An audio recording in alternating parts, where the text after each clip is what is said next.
স্বার্থের প্রয়োজনে বিশ্ব রাজনীতিতে অনেক সময় শত্রুর কৌশলী হয়ে ওঠে নিজের অস্ত্র। ঠিক যেন ইরানি কায়দাতেই হরমুজ প্রণালী পাড়ি দিচ্ছে যুক্তরাষ্ট্র। আলো নিভিয়ে ট্র্যাকার বন্ধ করে রাতের অন্ধকারে চলছে তেলের এক গোপন খেলা, যে কৌশল এতদিন ইরান ব্যবহার করত মার্কিন নিষেধাজ্ঞা এড়াতে। আজ সেই একই কৌশলের অভিযোগ উঠেছে খোদ আমেরিকার বিরুদ্ধে। বিশ্ব রাজনীতিতে এর চেয়ে বড় বিদ্রোহ আর কি হতে পারে? হরমুজ প্রণালী বিশ্বের অন্যতম গুরুত্বপূর্ণ জ্বালানি পথ, যেখানে সামান্য উত্তেজনাতেই কেঁপে ওঠে পুরো বিশ্ব বাজার। আর সেই পথেই নাকি রাতের অন্ধকারে এক জাহাজ থেকে আরেক জাহাজে হস্তান্তর হচ্ছে তেল। স্যান্ডেলিনা সো, রূপচর্চায় আভিজাত্য।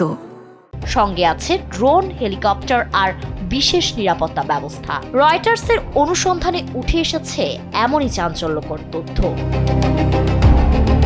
জানা গেছে, গত মে মাস থেকে শুরু হওয়া এই কার্যক্রমে অংশ নিয়েছে অন্তত ১১৬টি জাহাজ।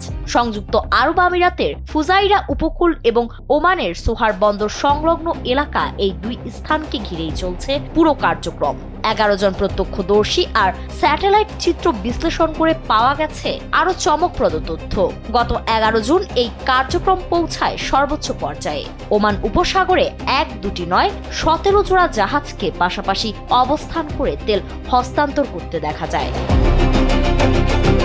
আরো রহস্য বাড়িয়েছে ৯ জুনের একটি ঘটনা। ওই দিন ওমান উপসাগরে ভূপাতিত হয় মার্কিন একটি অ্যাপাচি হেলিকপ্টার।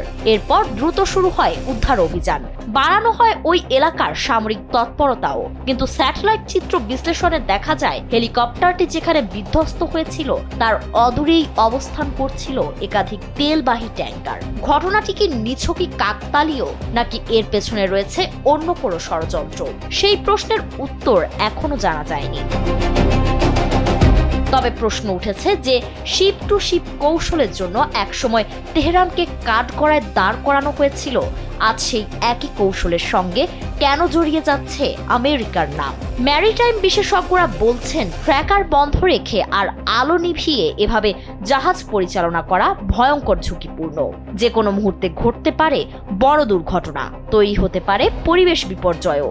যদিও মার্কিন প্রতিরক্ষা কর্মকর্তারা বলছেন, তেল হস্তান্তরের কোনো কার্যক্রমে মার্কিন সামরিক বাহিনী সরাসরি জড়িত নয়। তারা এই অঞ্চলে কেবল বাণিজ্যিক জাহাজ চলাচলে নিরাপত্তা নিশ্চিত করতে নিয়মিত নজরদারি ও সহায়তা কার্যক্রম চালিয়ে যাচ্ছে।